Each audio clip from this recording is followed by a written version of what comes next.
Episode 36, Joe. It is Super Bowl week episode, and we're going to talk a lot of football. But before we get into that, we have a great guest this week, ESPN Bracketologist Joe Lunardi, kind enough to join Glass of Joe to give his expertise on March Madness and everything college basketball and brackets. That interview is coming up now. Thrilled to be joined this week by ESPN bracketologist Joe Lunardi. Joe, it's great to meet you. It's great to be able to talk with you. I know how busy you are, especially this time of year. So how's everything going for you? Everything under the circumstances is fantastic. I think we have to remember more than ever right now that in the department store of life, we're working in the toy department. And that is a blessing. Absolutely. And first thing I wanted to talk to you about is the two best teams in the country, Baylor and Gonzaga. They have clearly separated themselves from the pack. Two-part question for you. At this moment in time, who do you think is the better team? And what would it take for Baylor to surpass Gonzaga and get that number one overall spot? I think it's closer than a lot of people think already. And then certainly last night, Gonzaga had a blip, if you will. I watched almost the entirety of their game at Pacific, and they just looked flat. Yeah. And it was a late added game, right? And we're seeing this not usually in veteran teams, but frankly, it just looked like they didn't care or want to be there for much of the game. And I don't think that's to be criticized as much as it is to just be accepted as like an understood part of the landscape right now. Having said that, Gonzaga is probably going to stay ahead of Baylor in the polls unless or until they lose, because that tends to be how rankings work. Now, in terms of tournament evaluations, if they were to both win out, Baylor is obviously going to be piling up more quality points, if you will, than the Zags. Now, the Zags had a healthy lead because their non-league schedule was a good bit better. And obviously, we lost out on the opportunity to see them play each other, right? Which would have kind of settled the debate for the time being. Yes, absolutely. So I think Gonzaga will hold, but I don't think it's a lock. Like, I think if both teams had one loss, let's say, Baylor would absolutely be ahead of them. So if they do a little seesawing here down the stretch, I would give Baylor like a 51-49 advantage to be the number one overall seed at the end. And at the beginning of the year in October, my public prediction for the national championship was Baylor over Gonzaga. Okay. So perhaps I should stick with that. Yep. And that way, if it doesn't happen, I've only been wrong once, as opposed to saying something else and being wrong more than once. Very true. As you look across the rest of the country, who were maybe the two or three teams that you think are best equipped to take out either the Zags or Baylor?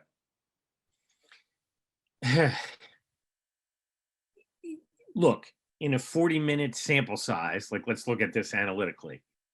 It could happen anyway. Like, Gonzaga was losing by 5 to Pacific last night with under 10 minutes to go, right? So stuff happens, as the bumper sticker says, in a 40-minute game played by young people in strange times. And those things happen even in regular NCAA tournaments with lots of people in non-strange times.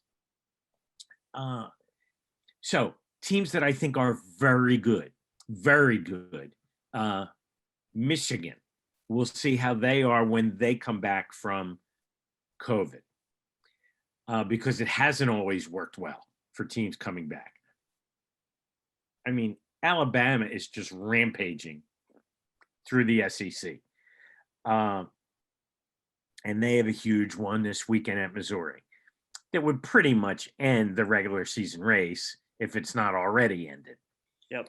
I think Ohio State and Illinois are both worthy challengers, but we've seen Baylor play Illinois, and Baylor was at another level.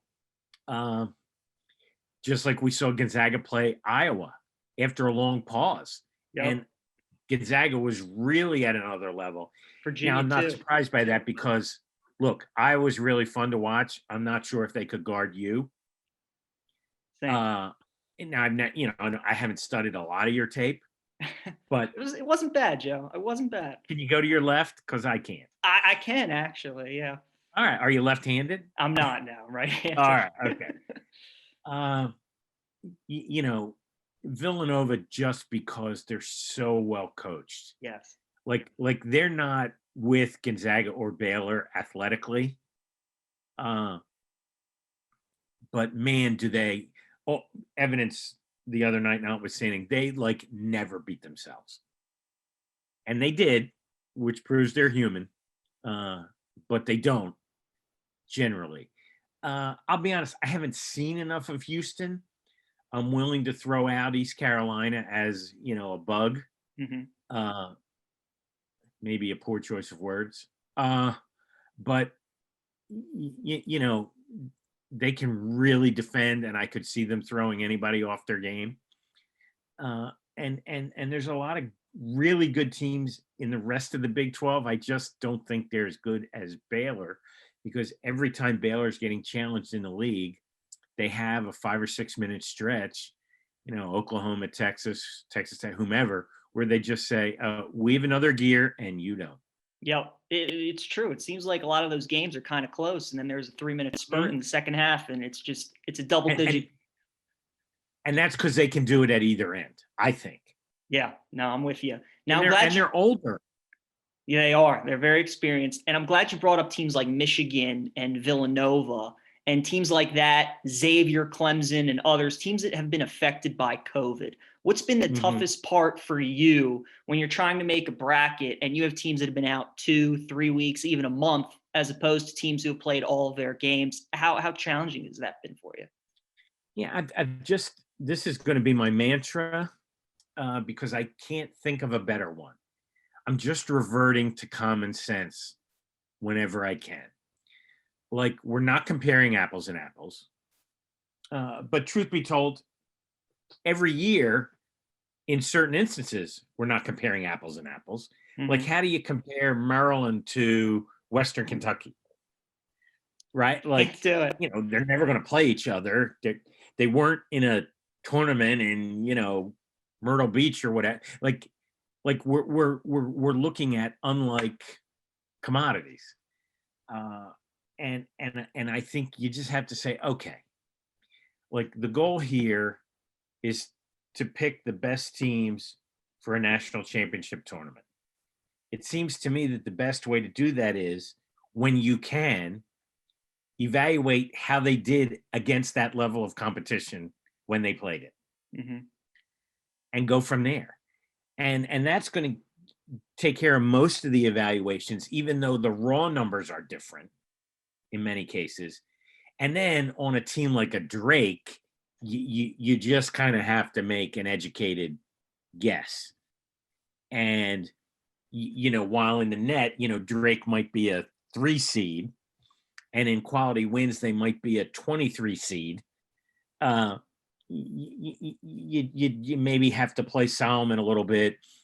And, if the season ended today, I think Drake would be in an 8-9 game based upon how the committee has treated teams like them over the years. I think that's what happened to Wofford 2 or 3 years ago. Yeah, they were 7 seed, I think. Yep. They were a 7. I know they were in a 7-10 game. I forget which one they were. Yeah, Seton Hall, I think they played 7. Okay, and then they were right with Kentucky in the next round. Yeah. And I mean, look at the bright side.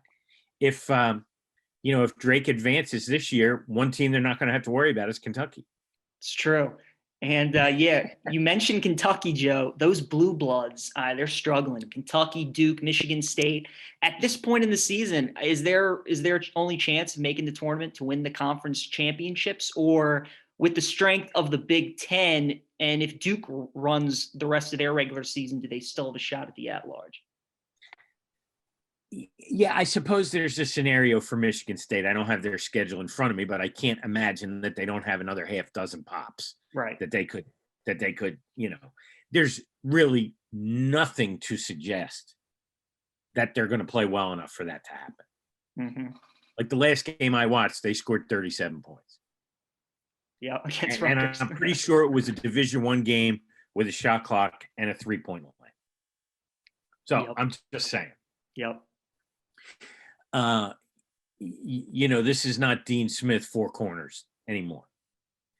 Duke, of all the blue bloods in trouble, they have the best path. Because their underlying numbers are still pretty good. And let's be honest, the ACC is not very good by its own standards. Yes. Okay? Like usually there's 2 or 3 Final Four contenders in the ACC. I'm not sure there are any. Maybe Virginia. Right? Yeah, so, Florida State maybe. Yeah, you're right. They're on. So, whenever I'm ready to buy, they take them off the market for 2 weeks. Mm-hmm. So in Duke's case, I think they're in a good spot in the sense that they have wins that are going to look pretty good, mm-hmm. but aren't as hard to get as usual. Right. Now, you can't lose to Miami on the road when you're a bubble team, when half of Miami's team is not in uniform. But like Duke still, of all those teams, Duke still has the better players. Mm-hmm. So I could see them winning 5 of 6. I can't see Michigan State winning 5 of 6. I can't see Kentucky winning 5 of 6.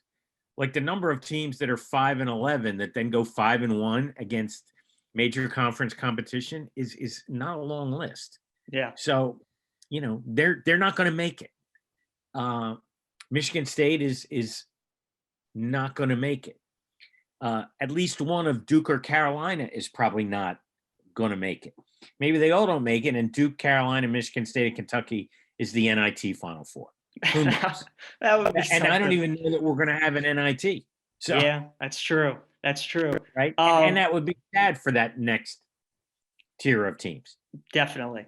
One of the teams you brought up that are rolling right now is my alma mater, Alabama. Like you said, they're 10-0 in the SEC. And Joe, they play LSU the other night. They win the game by 20, and I don't even feel like they played that well. I mean, Herb Jones didn't do much. John Petty didn't really do much. Have they been the biggest surprise to you this season? I know Ohio State's been good. Drake's been great.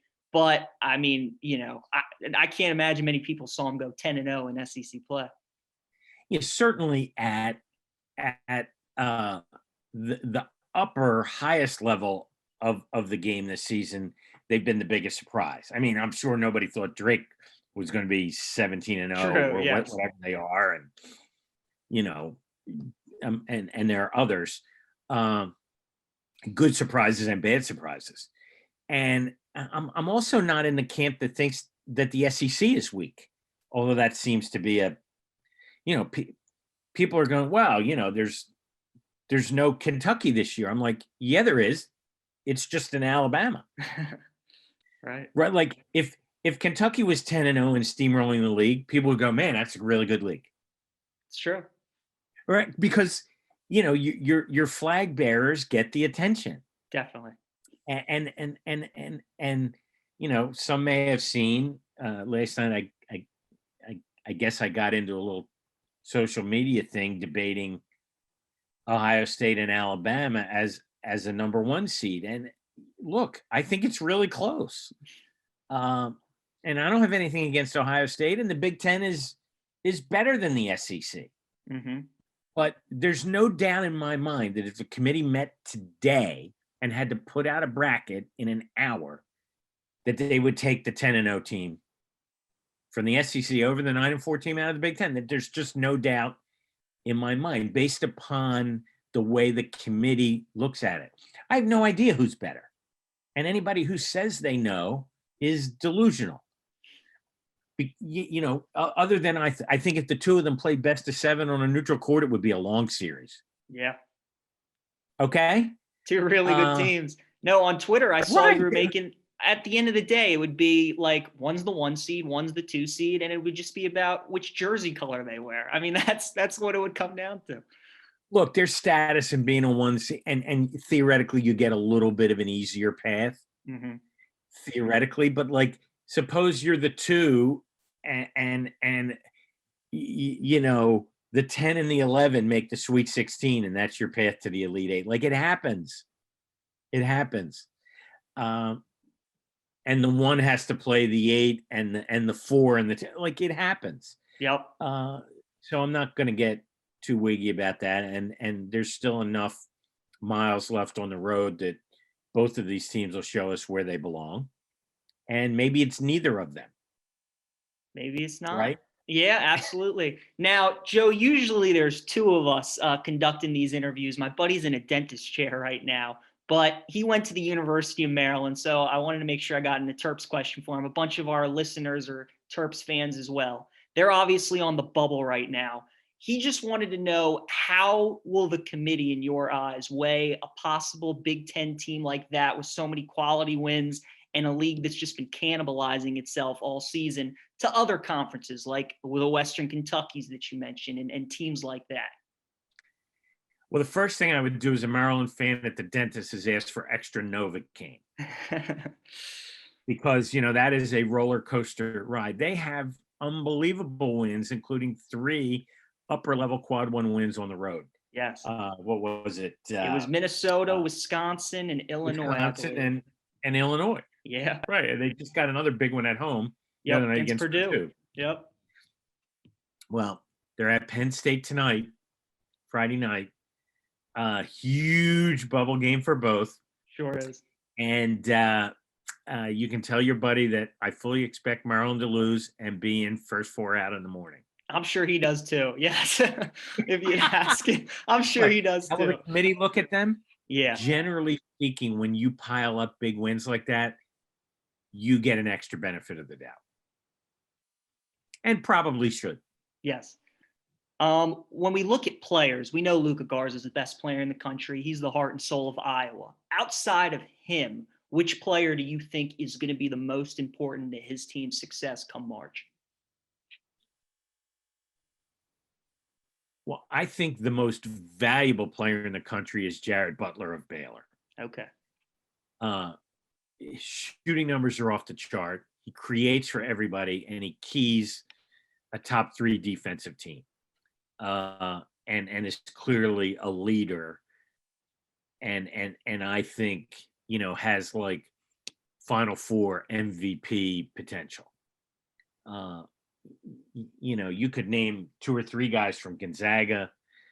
I always say it wrong. DeSumo of Illinois is, yes, kind of their engine.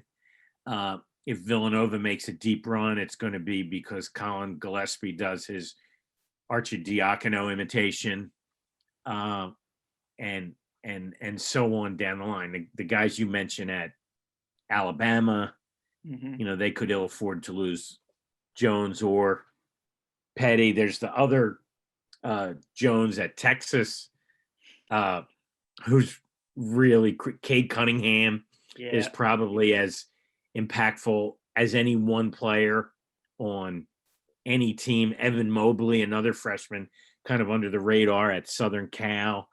They have a chance to take over the Pac-12 lead this weekend with their first of 2 games against UCLA. So there are definitely guys out there who are ringing the bell.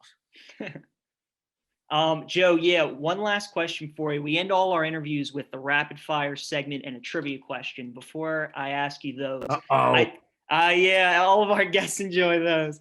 Before, I just wanted to get inside your head and just ask you what the toughest part of making the bracket itself is? Is it just determining who those last four teams are? Is it trying to figure out what seed certain teams should be? Is it, figuring out how much movement you drop a team or you move up a team depending on their win, or is it something else? Great question. I think at the end of the day, PJ, it is putting my own opinion off to the side and trying to be them. Yes. Meaning be the committee, Mm-hmm. right? Because like I can go, well, I'm taking Western Kentucky over Maryland because Maryland has 4 great wins, but they had 17 games at that level and they lost the other 13. Right. Yeah. But that might be my opinion. Sure. I have to put that off to the side, and you would think it would be second nature by now, but it is not, because I'm human too. and all right, what are those 10 people likely to think as a group? Because fundamentally that is my job. Right. Is to project what they're going to do, not what I would do. And it's like a Venn diagram. They overlap a lot. Mm-hmm. Right?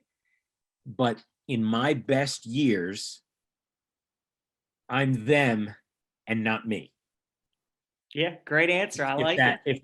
If that makes any sense. Absolutely, it does. All right, Joe. So the Swift 7 is what we call it up first. 7 rapid fire questions for you. The first one is better conference, Big 12 or Big 10? Big 10. Deeper. Question number 2. The most underrated team in the country is? Loyola Chicago. Okay, well, I'm glad you said that, because question number 3 was who's the better Missouri Valley team, Loyola Chicago or Drake? I don't know yet. I haven't seen Drake enough. They play in a couple weeks, don't they? Maybe next weekend week. They play back to back. Oh, that's going to be good. Are you allowed to give an I don't know to a rapid fire? You absolutely are, if you'd like to. Yeah, I don't know. I like it. What would be the matchup in the tournament that you would most want to see besides Gonzaga-Baylor? Well, after my Twitter encounter last night, how about Alabama and Ohio State? There you go. There you go. It was just like a rematch of the championship game. Number 5, a dark horse team that would win the whole thing is? At the beginning of the week, I would have said Houston. Yeah. As kind of like this year's Dayton. I also picked Creighton in my preseason Final Four, so maybe I should stick with them. They can really score.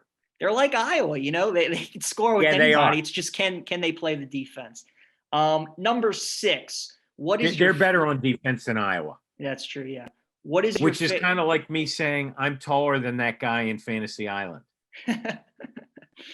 What's your favorite NCAA tournament game of all time? Just the first one that comes to your head. Well, I was at the Leitner game, sitting right at midcourt. Okay. So yeah, that's tough to beat. That pretty well says it all. That's pretty good. And last question, the Swift 7, Joe. When it's not college basketball season, what do you do to pass the time? I play golf very badly, but very often. Oh, nice. All right. Good stuff. And your trivia question, Joe Lunardi. I think I found a good one for you. More work in this call. You're going to like it. So each of our guests, we give them 90 seconds and 3 strikes to try and get the question. So yours is, since 2010, there have been 5 schools that have made the Final Four in back-to-back years. One team has made it back-to-back years 2 separate times. So if you can give me 4 out of the 5 schools since 2010, I will give it to you. Okay. Wisconsin. 2014 and 2015. That is correct. Kansas. Kansas did not make it back-to-back. Ooh, the strike. Carolina. Yes, North Carolina, 2016, 2017. So you got two. You need two more. Duke. No, Duke did not make it back-to-back years. Ooh. Yes. Down to one strike. One strike. You got 50 seconds left, so you got plenty of time. Michigan State. No, not Michigan State. No. Not Michigan State, no. So the other three were you got Carolina and you got Wisconsin. Kentucky made it two separate times back-to-back. I didn't say Kentucky? Oh, I thought I had said Kentucky. Didn't say Kentucky. And then Louisville made it back-to-back years. And then I was going to go to Louisville and Michigan next. I thought I had said Kentucky. Okay. And then all right. And you then win. the last one was Butler with those Brad Stevens teams. They made it back-to-back. Final four. Oh, 10 and 11. I thought it was 9 and 10. Yep. 10 and 11. That's a good one. Yep. So, Joe, I appreciate it. Anyone who knows me knows March Madness is my favorite thing. So to be able to talk hoops with you for 25 minutes is really, really cool. I appreciate it. I look forward to watching you on TV and all your brackets that come out over the next month. Thank you. All right, my pleasure. Once again, a man that probably needs no introduction to many people, Joe Lunardi, ESPN Bracketologist. Joe, I'm happy to be the second best Joe on the show this week. Well, I joked with them before we were recording. I'm like, my co-host would have loved to be here, but we have a rule that there's only one Joe allowed per episode. Tell that to Joe Beninati, who's come on twice, though, too. That's a good point. That's a good point. So I guess we make exceptions for certain people. But again, kind enough for Joe Lunardi, who's obviously so busy this time of year, to join us. And Joe, to me, there were a couple interesting things that stood out. And the first one being just how close Gonzaga and Baylor are to each other, which I kind of figured because Gonzaga had all those great non-conference wins earlier on in the year. But I wish they would have played Villanova this weekend as it was supposed to be. Or even Houston. I mean, Nova would have been a great game, but one of those two teams. But obviously Baylor being in the Big 12 now, all the big wins that they've accumulated, he said it's close. I mean, if Gonzaga were to slip up, then Baylor's obviously knocking right there. It'll be interesting to see if these two teams play in their conference tournaments, because there's a lot of talk right now about the risk of teams that are locks to play, and do you even play to risk getting COVID and not playing in March Madness? So if they do play and say Baylor beats Texas Tech again, they beat Kansas again, they beat Texas again, I mean, they're going to have a lot of great wins. And if they're both undefeated, come down to it, we'll see what happens. But again, this year, when everything's in Indianapolis, they're going to be the top two teams anyway. Of course. So, but the number one overall seed is an interesting argument, especially if Gonzaga slips up. Now, it's Joe Lunardi's word against Joe Malfa's word, and then 10 times out of 10, I'm going with Joe Lunardi's word. But I personally think that Baylor could catch them even if Gonzaga doesn't lose. Gonzaga almost slipped up the other night, and John Rothstein sent out the tweet, like, Gonzaga's biggest opponent right now is human nature. They're bored out of their minds. That's what Rothstein said yesterday, and it resonated with me. But if you look at Baylor's schedule, they're on pause for like a week now due to COVID. But their next scheduled game is next Saturday, the 13th, against Texas Tech, number 13. After that, they have a home-and-home with West Virginia, number 17, has been a top 10 team this year. And they got Oklahoma State, Iowa State, and they close with Kansas before the Big 12 tournament. Again, may or may not play in that, like you said. But just look at their schedule. 1, 2, 3, 4, 5, 6 games left. 1, 2, 3, 4 games against ranked teams remaining. Yeah. So they go ahead and need to do that. Put that resume up against Gonzaga's resume.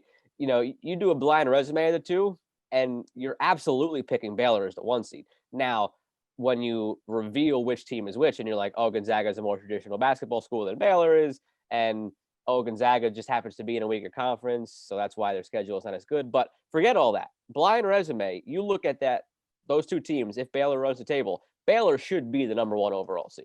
They should. And one of those two games that they're not playing because they have COVID, like you mentioned, is at Oklahoma, which is another huge game. Quad 1 win, another great game. So Baylor, just like you said, I mean, Gonzaga's great wins are Kansas, Iowa, and Virginia. All the early season ones, and those were great wins. Yeah, great wins.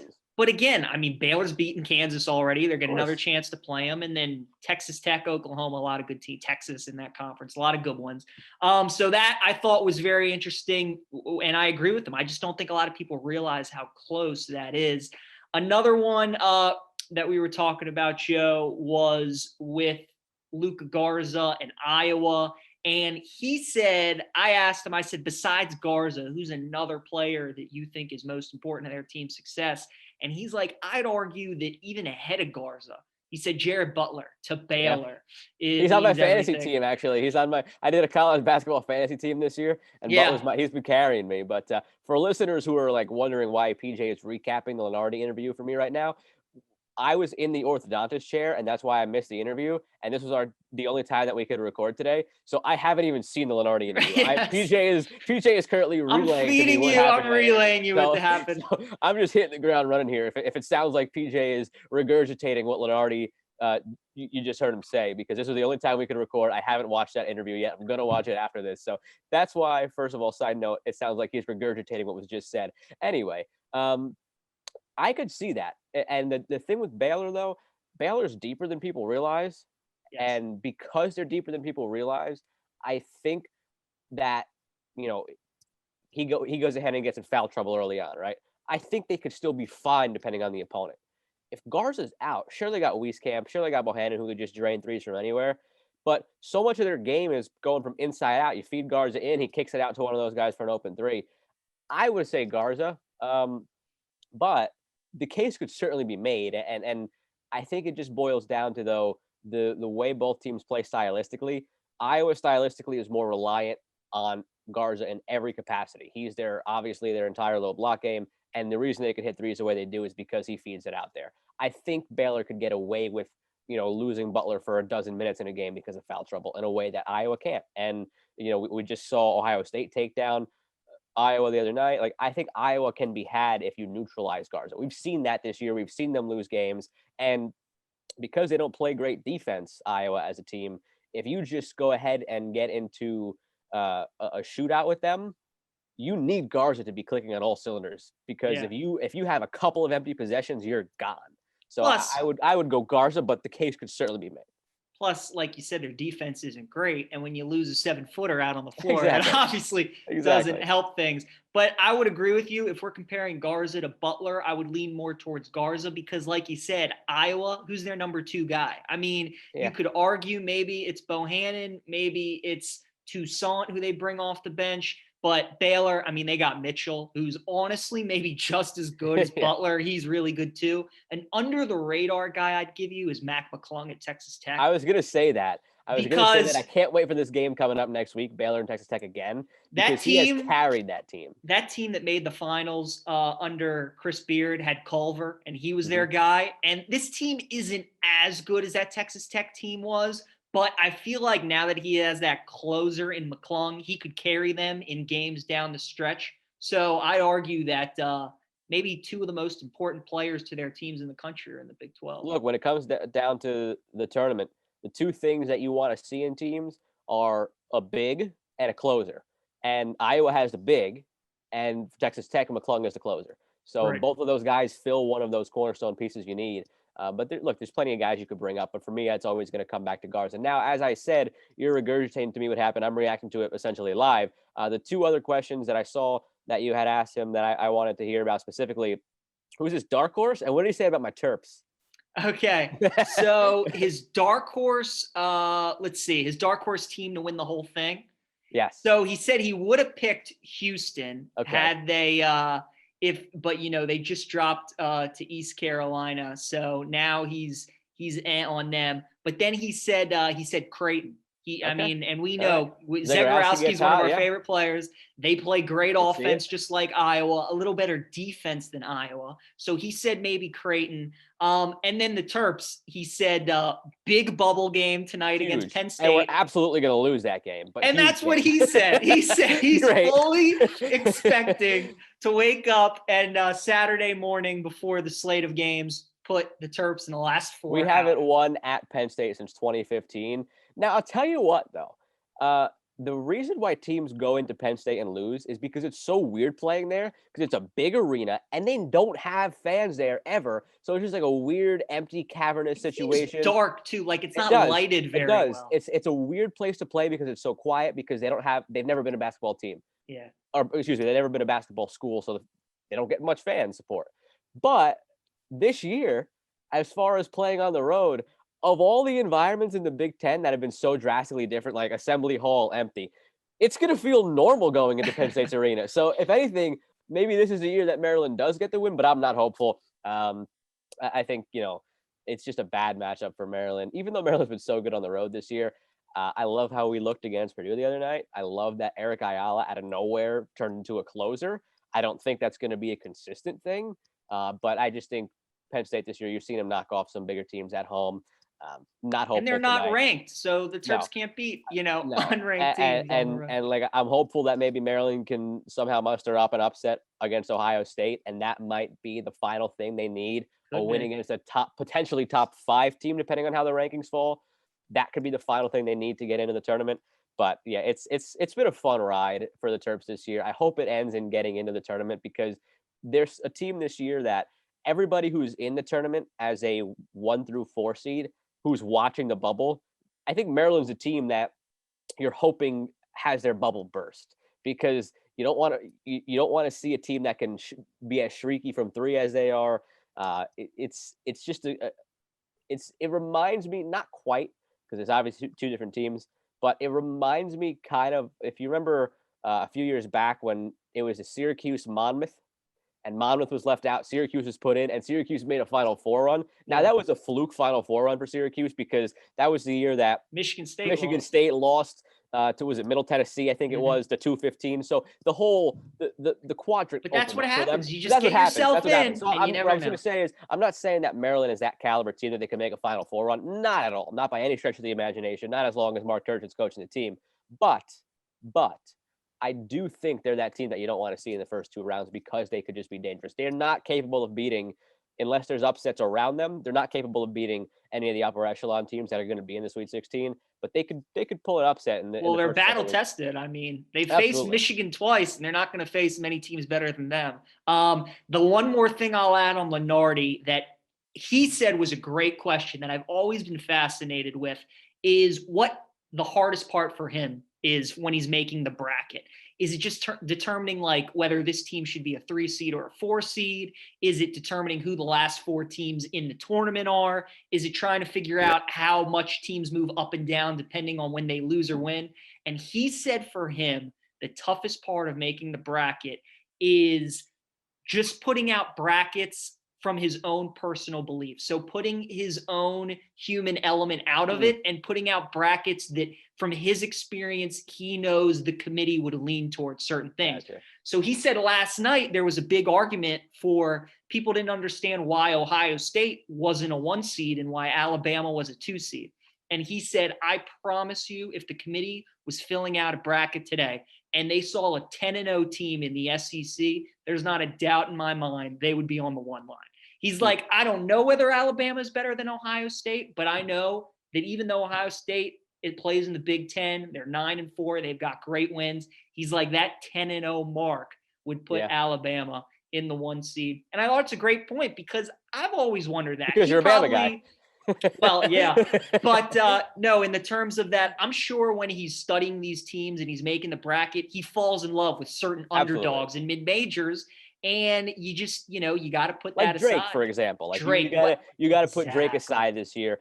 As much as we love them, they're a top 25 team. They're so dangerous. They could be that team that makes that Cinderella run this year. If it comes down to Drake or, off the top of my head, just depending on how the rest of the season goes, are Rutgers, right? And it's like, all right, which of these 2 teams is going to be on that 5 line, and which of these 2 teams is going to be on a 7 line? I don't know. Just throw out a scenario. Right. They're probably going to lean towards putting Rutgers higher than Drake, just because it's a conference that's cannibalized itself this year. There's really no such thing as a bad loss this year in the conference unless you lose to Nebraska, and nobody's lost to Nebraska. So unless you lose to Nebraska, there's no bad loss in the Big Ten, and they're winless in the conference. So it's one of those things where they'll probably go that way, even though we, human nature, would lean towards the better story, the higher ranked team, and Drake. The committee will put a Rutgers. Now, I'm not saying, again, that's just a very loose example that I threw out, but as far as conceptualizing it. But that's what it comes down to. So that's an interesting point. It was a great conversation though. All of our guests, we could obviously talk to them for hours, but a guy like Lunardi, I'm just like, so tell me, why is this team a 3 seed? Why? I mean, with him, you could just we could do 4 hours going through each of his brackets that he does every other day of like what his rationale is. And I can't wait to, after we record this, because again, this was the only time we could record, to actually watch that interview that you sent me, because I haven't seen it yet either. Well, Joe, and it was awesome. It was awesome too. After I interviewed him, like 30 minutes later, I got the ESPN alert that his new bracket came out. I'm like, that's just awesome. That his new bracket just got released. So that was a lot of fun. Thanks again to Joe for joining us. But March Madness, we still got another month for that, Joe. We lied to you all last week. We said last week that we were going to put our football caps on exclusively this week. And then Joe Lunardi comes out of the blue and is able to come onto our podcast. So when he says yes, you kind of throw away the plans that you had. So we apologize for lying to you last week that it'd be an all football episode. We hope you were happy that it wasn't, because it meant we got Joe Lunardi. Exactly. And now it's time to shift to football. Also in the past week, Arenado got traded to the Cardinals. We'll get to that more next week. Those kind of things that they're not really pressing things right now, but they're big things. That's for next week. For this week, finally, like we said last week, it's time for the football caps. Yeah. And PJ, we are finally here. It's a year that we didn't think we would get through entirely to the Super Bowl, but we're at the Super Bowl. It's amazing. And I'm excited for it because you've got GOAT versus probably future GOAT. Think of historically, like a few years ago, it was my freshman year of college. So that makes it January, February of 2017. I stayed up all night till like 4 a.m. It was Roger Federer and Rafael Nadal in the Australian Open final. Yes. And that was a huge legacy match because it's a 2 final swing. Either Federer would gain a major one on Nadal, or Nadal would gain on him. Huge, big swing. And then he would go win the French. Yep. And then now here we are again. Similar thing. Either Brady gets to 7, which means that Mahomes would need 6 more to catch him. Yep. Or he stays at 6 and Mahomes gets to 2, and he needs 4 more to catch him. And he's got the head-to-head. Huge legacy thing. It is. That Australian Open, I remember it well. My roommate in college was a huge tennis guy, and he would stay up at 3 a.m. and watch the Australian Open. And I'm like, when I saw it was Nadal Federer in the final, I'm like, Colin, it's at 5:30 a.m. when this goes to 5 sets, because it'll go to 5 sets. Yeah. I said, knock on my door and wake me up. And he's like, okay. And I watched the whole, and it was great. I stayed up for the whole thing. I skipped all my classes the next day, but it was worth it. But I'm with you. This matchup just has the greatness feel to it. We said 2 weeks ago, we were like, as long as the Chiefs win, whether it's the Packers or Bucs, the storyline with Rodgers or Brady is going to be great. Incredible. And it is the fact that, the Bucs are the first team to play in their home stadium adds a little something to it. Joe, as I'm breaking down this game, though, I really like the under at 56. And I just think it's more because the defenses are, I think, better than people realize it. The offense obviously gets all the headlines for both teams. But when these two teams played early on in week 12, week 13, the regular season, it was 27-24. The Chiefs scored 17 points in the first quarter and then scored 10 the rest of the game. They definitely let their foot off the gas a little bit. Yeah. But with the way both of these teams can stop the run and maybe just limit the big plays against one another, I think this could be a game in the mid-20s, maybe the high 20s. But I think the under might be the play here. It wouldn't surprise me. We'll get to the picks later on. Again, best bets this week is either the total or the game itself, +5 props. So we'll get there. I've wavered on this one because of that game that was 27-24. I'm going to ultimately say over, just because I think, thinking back to that game and watching that game, both teams left more opportunities on the field that they could have capitalized on to score. And I think in the Super Bowl, everybody's locked in. I don't think those opportunities go by the wayside. I think both of these teams with those two quarterbacks, they capitalize on those situations in a way they didn't then. And also keep in mind, the Bucs after that game had their bye week, and since then they haven't lost, and their offense has been totally different. because that's when Antonio Brown started to kind of kick into gear. Antonio Brown is playing. We don't know how limited he might be on Sunday, but they've been a totally different offense since then. So I'm looking at it as, since their offense has been better since then, both defenses, granted, underrated, like you said. Since their offense has been better since then, I think they have the ability to get into the upper 20s. And because they have the ability to put pedal to the metal a little bit more since then, the Chiefs will match that. And I think both teams get into the 30s. And that's the only rationale I have for it.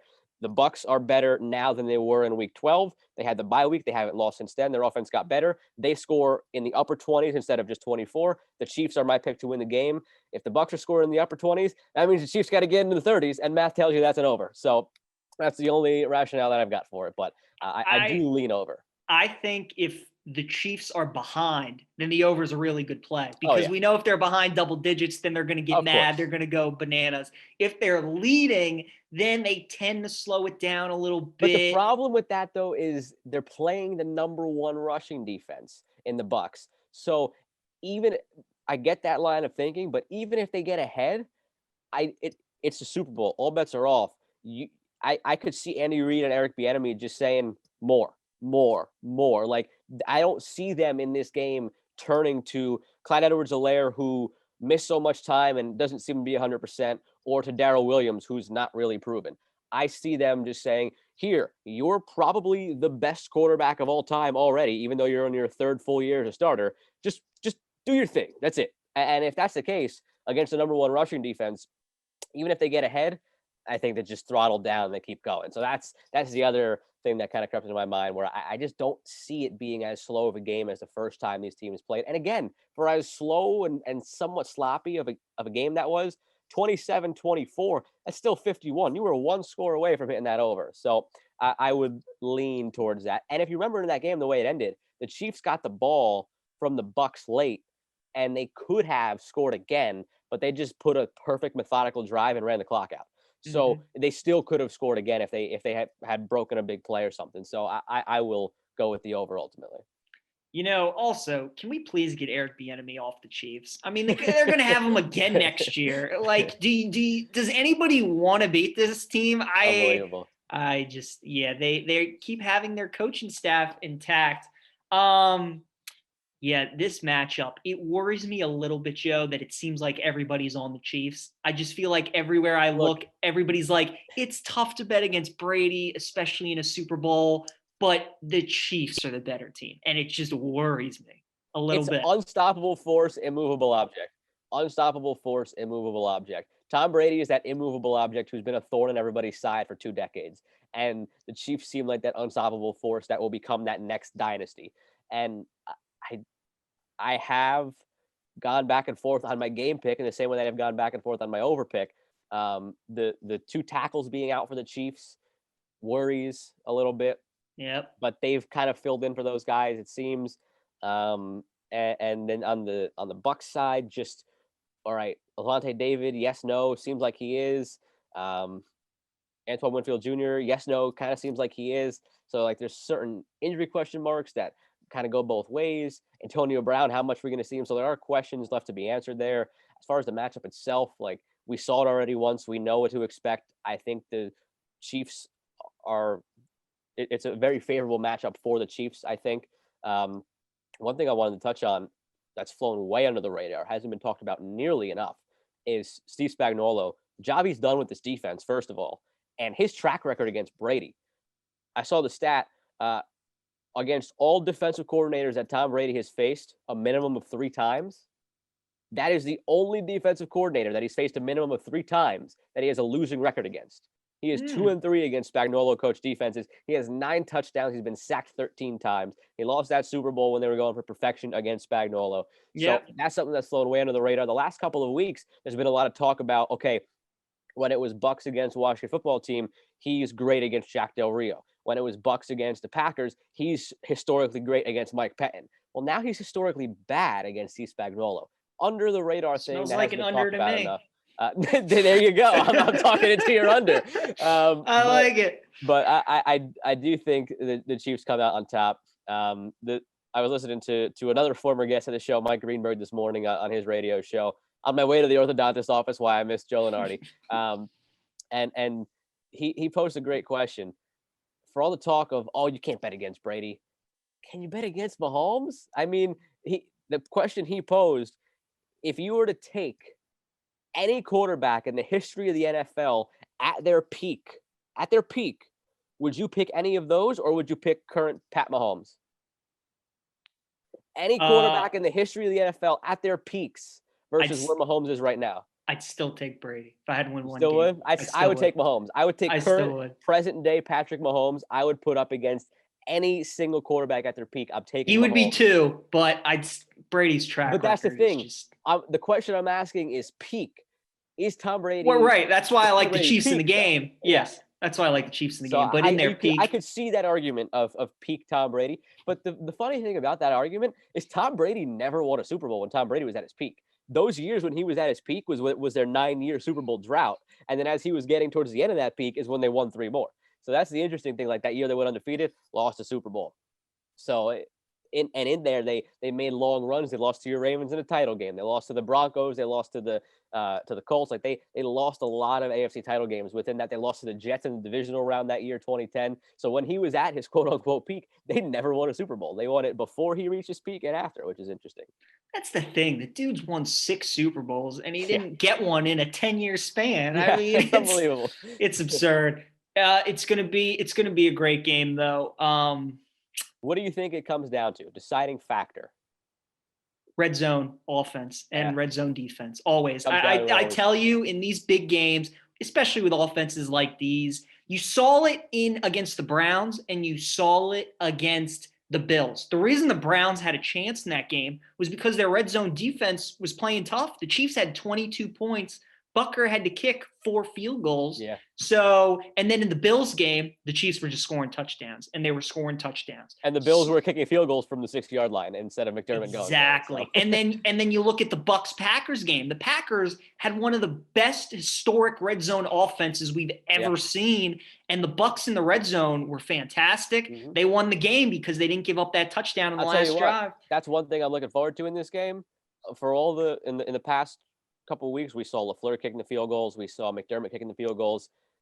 Arians, Reed, they do not aggressive dudes. They always go for it. So I'm so excited to not see a field goal from the 3-yard line in this game. Now I'm not liking the under anymore. I was liking it in Spagnola, but see, that's what I'm saying. I've talked myself back and forth on the over and the under all week, and I finally settled on the over because the more I talk through it, the more points to the over I can find for myself. Yeah, no, but red zone, I'm telling you, if you're watching this game early on and the Chiefs get inside the 10 and they're forced to kick field goals, you got to like that if you're a Tampa Bay fan. Absolutely. And if Tampa Bay's driving down the field and they're settling for field goals, you got to like that if you're a Kansas City fan. To me, that's these playoff games, when you get to this time of the year, the talent level, the gap, it's really not that big.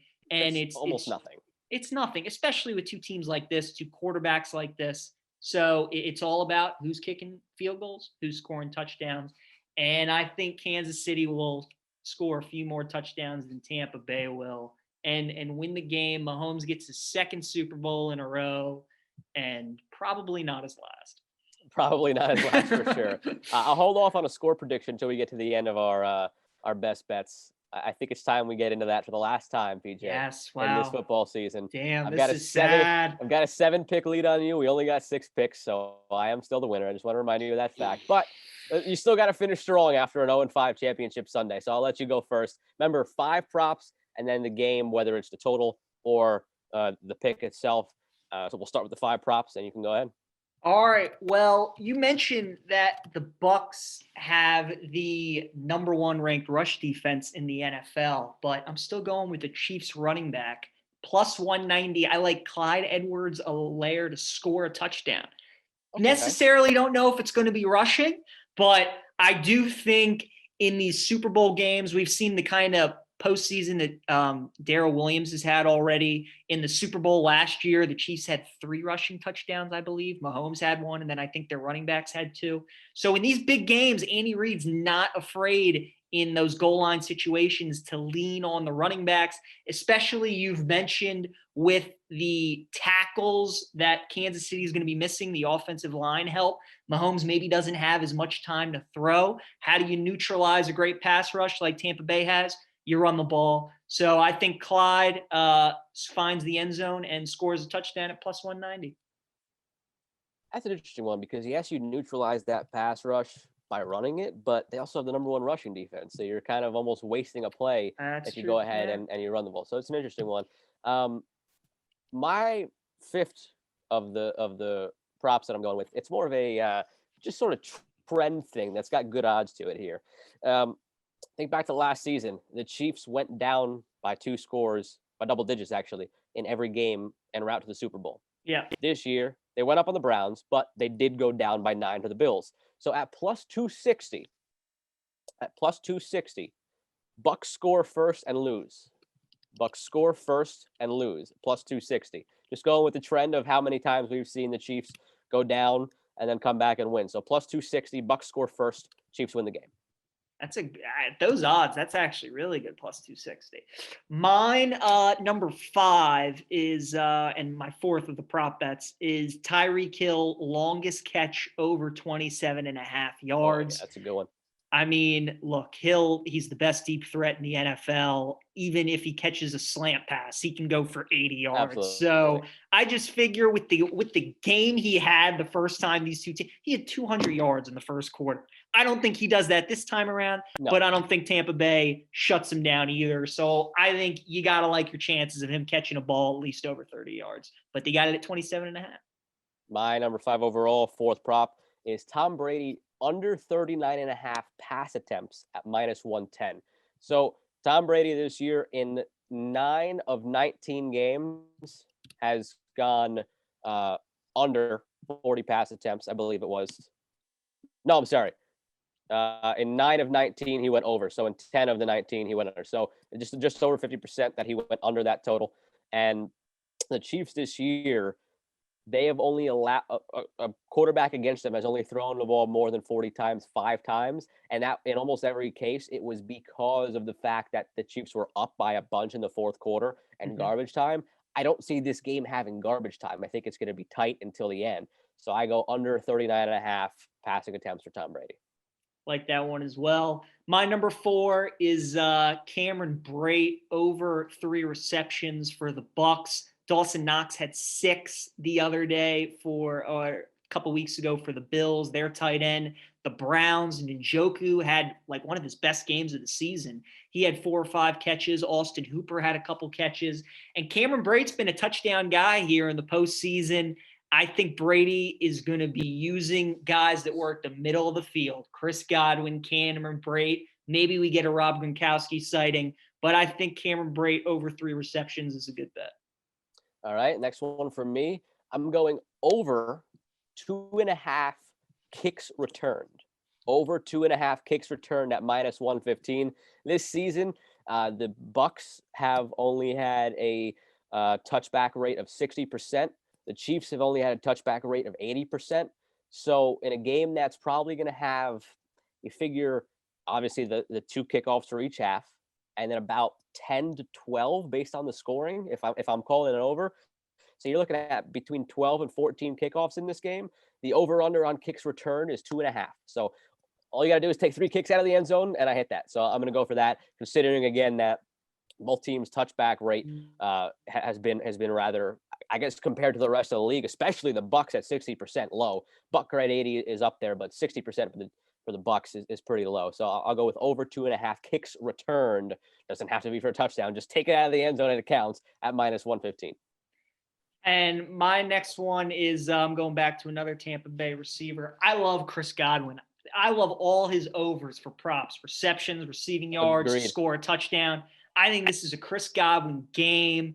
Kansas City's secondary quietly has been really good towards the end of the season, but they struggle with dudes over the middle of the field. So I think Mike Evans could have a tough game, but I think Godwin's going to excel. He had 5 catches for $119 against the Packers, and he dropped a couple. So Godwin's normally a sure-handed dude. He's had some trouble with drops in the playoffs, but maybe playing in his home stadium again will give him some level of comfort.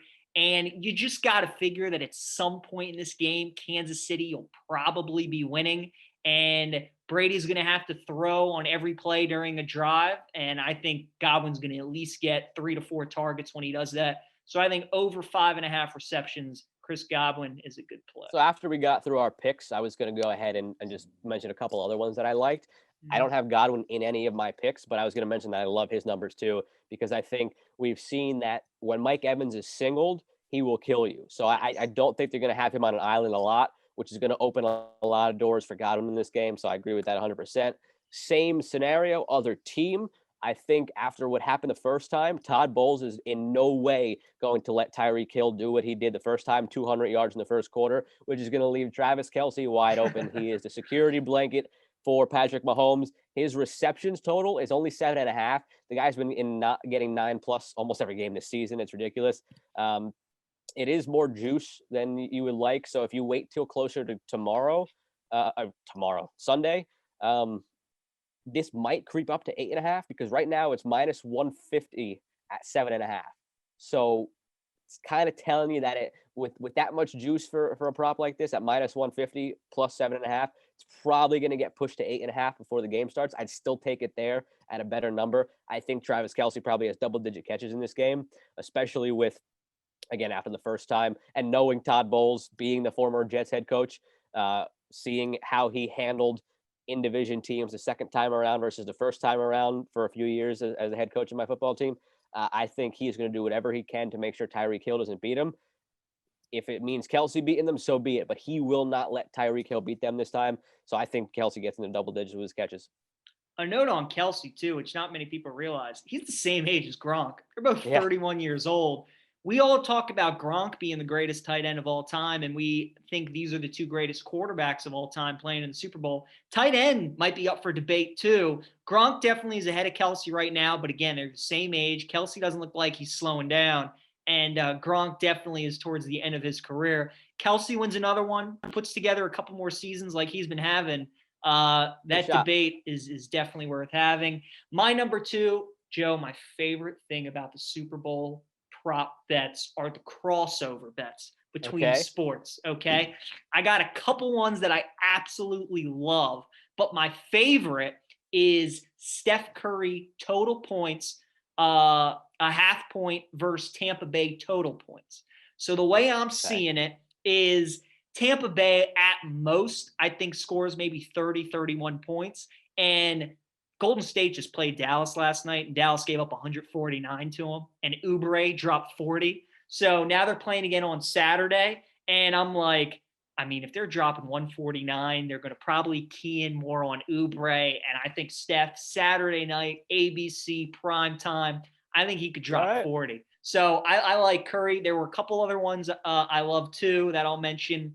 Godwin was plus 2.5 receiving yards to Iowa total points against Indiana. Okay. So again, I'm figuring Iowa will score 75 to 80, but I think Godwin's going over 100. I really do. Agreed.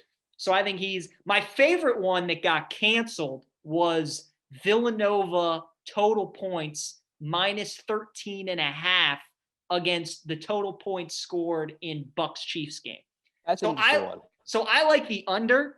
So again, I was thinking Villanova against Xavier. The game's canceled, so the bet's a push now. But they were playing Xavier. I was like, Villanova's going to score 75 or 80.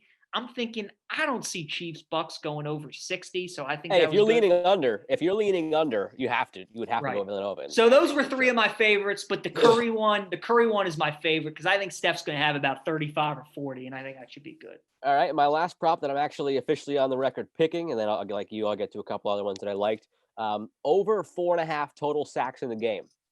The Chiefs are missing both of their starting tackles. Tom Brady historically has had issues with Spagnuolo defenses. I could see both quarterbacks getting sacked 4 times, and the total is 4.5. Yeah. So, again, considering that I could see both of them getting sacked 4 times and the over is 4.5, I'm definitely going to hit that. And it's plus 120. So you're getting pretty good number on that. So that was my number 1. Now, some of the other ones that I went through that I liked, like you, I liked the Godwin yardage ones. Clyde Edwards-Helaire combined rushing and receiving, 48.5. I like the under there. I think last week, or excuse me, 2 weeks ago in the championship game, we saw more of a dose of Williams because Edwards-Helaire isn't up to speed after missing so much time.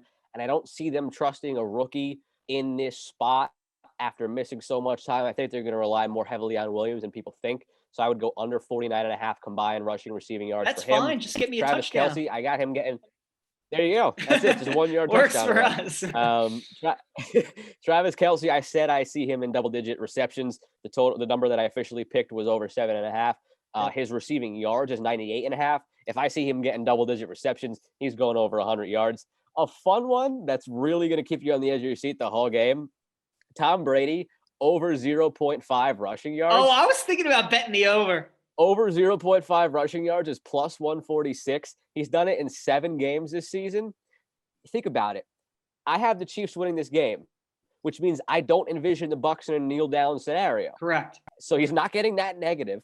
And at some point, whether it's at the goal line, whether it's a 3rd and 1 near midfield, you got to imagine there's going to be a Tom Brady sneak at some point in this game. Yes. So over 0.5 rushing yards at plus 146. And the last fun one, just a throwaway here, the Gatorade color.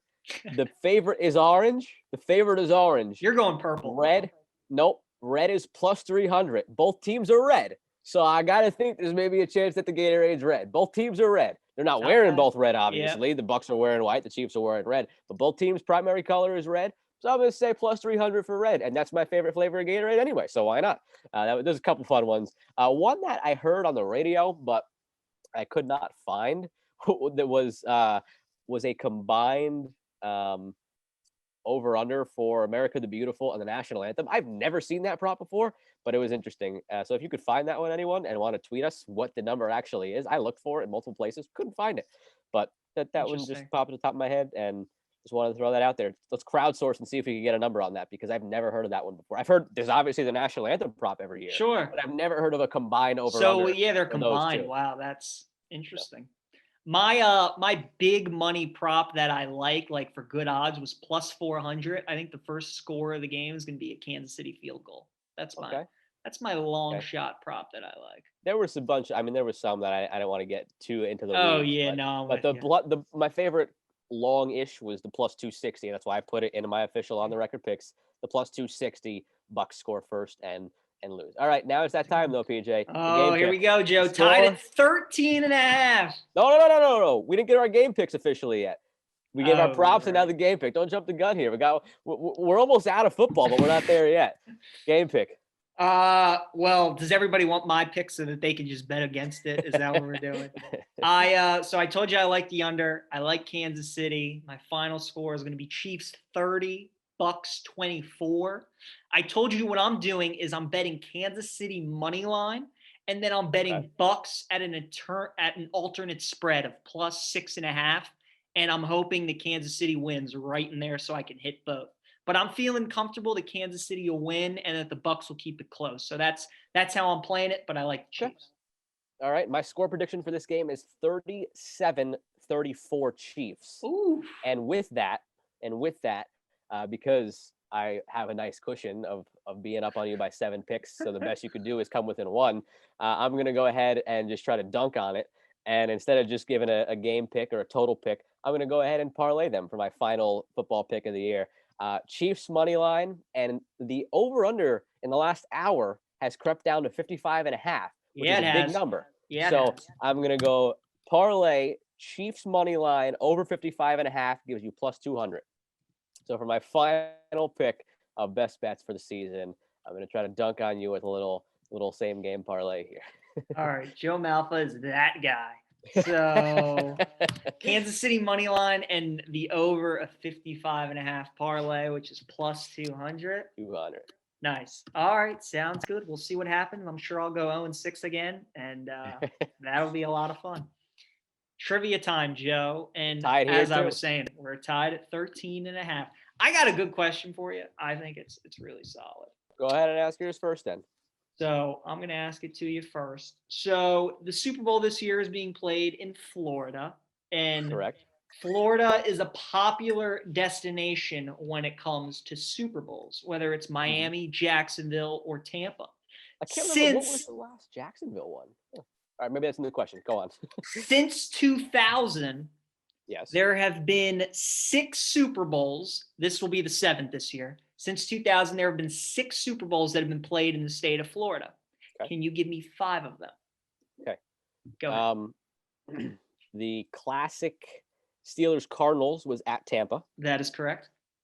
The Bears-Colts was in Miami. That is correct, too. Last year's Super Bowl was in Miami. That's 3. Since 2000? Yes. 2000. Okay, there was definitely more Miami in there. Colts Saints was also Miami. That's 4. You just need 1 more, and you got a minute to play with. All right. And you got 3 strikes. I mean, you got all your strikes.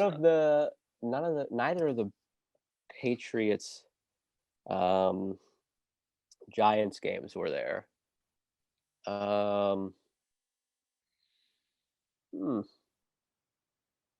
Shoot. 40 seconds. Those are the easy ones that I got right away. One of the Patriots games from the first set of 3 they won was definitely there. I have 3 strikes to work with.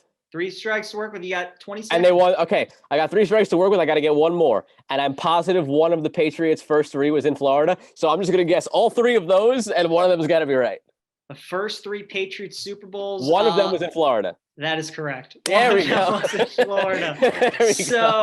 Let's see. Their first 3 was the Rams. It was the Eagles Super Bowl. I don't remember which Florida stadium it was at, but that was the one that was in Florida. It was in Jacksonville. It was when they played the Eagles with McNabb and T.O. and all that. Yep. And then the other one was 2000 Ravens Giants. Oh, okay. So one near and dear to your heart. There you go. Yes. I had a feeling because you're not a Ravens fan, you probably wouldn't have gotten that one. And then I those were the 2 I figured you would struggle with was Eagles, Pats, and Ravens, Giants. But well done taking advantage of your strikes. Guessing. I think look, I come back to. I hate to keep picking on him because of the time that he did this, but Joe Beninati, with the first trivia question we gave him, when he just like burned through them and wasn't paying attention to the strikes, this was the total opposite of that. I knew exactly where my strikes were, and I was able to just guess all 3 and hope one was right. There Clever. we go. Yep. So there you go. So this will be the 7th Super Bowl since 2000 in Miami, and hopefully it's as good as the Cardinals-Steelers game was. Absolutely. Because that was a great game. All right. So this Super Bowl 14 and a half. Well done. This Super Bowl is being played in 2021. Yes. So since 2000, meaning the 1999 season, 2000 Super Bowl. Onward from there. So every Super Bowl game that has been played in this millennium, only twice, has the team who won the Super Bowl been number 1 in total offense. Surprising as that may sound, only twice. The Chiefs could become the 3rd team. I just want you to give me the 2 other teams. Well, I mean, I assume it's too obvious, but is it the greatest show on turf? Is it the Rams? That is one. Okay. That is one. That was the one that I got right away. The other one took me a little while to think about, but I got to it eventually. All right, so you're only 15 seconds into it, and you got all your strikes, obviously. So it has to be the winner of the Super Bowl. Super Bowl winner. Okay. So when the Colts beat the Bears, I mean, Peyton's team had a good offense. I don't think it was last year's Chiefs team. Brady never had the number 1 offense. Was it Rodgers and Green Bay? All right, I'm going Rodgers and Green Bay against the Steelers. Strike 1. Strike 1. All right. 45 seconds into it. 45. I'm going Colts and Peyton Manning against the Bears. 0 for 2. Son of a gun. All right. Now you got 30 seconds left, and you've got 1 strike to work with. Oh, is it the Saints against the Colts? I think it might be the Saints. Their offense was so good that year. I can't think of anybody. 15 seconds. I mean, it wasn't any of those Giants teams. I'm going to have to go with the Saints against the Colts. 2010. That's it. Oh, thank God. That's it. Nice. Nice. Yeah, I knew they had a good. I thought with the other thing that might have tripped you up, when you got the greatest show on turf, I thought your mind might have went to the Cardinals that Kurt Warner also was in charge of, but you never went down. But they didn't win. They didn't win. So, but there you go. You got it. Yeah, the Saints. The Packers. I thought was a chance that year. They won it because their offense was great. But now I didn't go as deep as figuring out where each team was on the list. I just went down and saw that those were the only two that were that's number crazy. one. Now, are the Chiefs the number one? How close were one of those Patriots teams, or how close were the Colts? Couldn't tell you. Chiefs are the number Chiefs one total offense. Oh, they're the number one. Okay. Yeah, that's why I said that's what spurred me to the question. Right, you said right. If they win, they will be only the third team to play a Super Bowl game in this millennium where they were the number one total offense team that season, which I found very surprising, especially in today's very, very offensive NFL. Last year's, I believe, was the Ravens were technically the number one total offense last year. So that's why the Chiefs weren't last year's. But then, like, thinking back, I thought that the Patriots the year against the Falcons might have been. The Broncos would have been, but they lost to the Seahawks 43-8 that time. Right. So there were like others, but I eventually got to it as well. Right. All right, PJ, that's it. Defense wins the championships. Wow. Yeah, and a good one too. I mean, Lunardi and Super Bowl talk. That's pretty good. Hey, we did not think that was going to be the case either. Like we said last week, all football this week, and then Lunardi parachutes from the sky with a nice gesture to hop on the show when he's in his busy season. Like what's Rothstein say? He's busier than an accountant tax season right now. Lunardi. Oh yeah. Wilder. Yeah, exactly. Oh man, so that's like you said. As soon as you hopped off the interview with him, you got the alert on your phone that he was into his next bracket came out. So it's that time of year for him. Busy this time of year. We'll get into that much more starting next week. We turn our attention to spring training, to the NBA. We'll possibly the guest we might have next week will help us put a bow on this whole NFL season in the aftermath of the Super Bowl. No promises there yet. You see how guests sometimes fall into our lap with how last minute. Got the Daytona 500 coming up. The weekend. I'll tell you what. That's the only one that I will. That's the only current future guest that I will go on record and say put it in marker in your calendar. Davey Siegel, our dear friend who covers NASCAR, will be with us the week after the 500 to talk to us about his week at Daytona and preview the rest of the NASCAR year. So that's the one that you could put in marker. But that interview is going to be like a NASCAR for dummies. We're just going to be like, Davey, I'm telling you, I'm literally going to – one question that I already literally want to ask him because it's not something that I knew until recently of like, why are certain guys just like not capable of winning races? Like I never really knew that. Like I didn't realize how different like certain guys' cars are than others and why certain teams are just better than others. I never knew that until recently. Have you ever been to a race? I've never been to a race.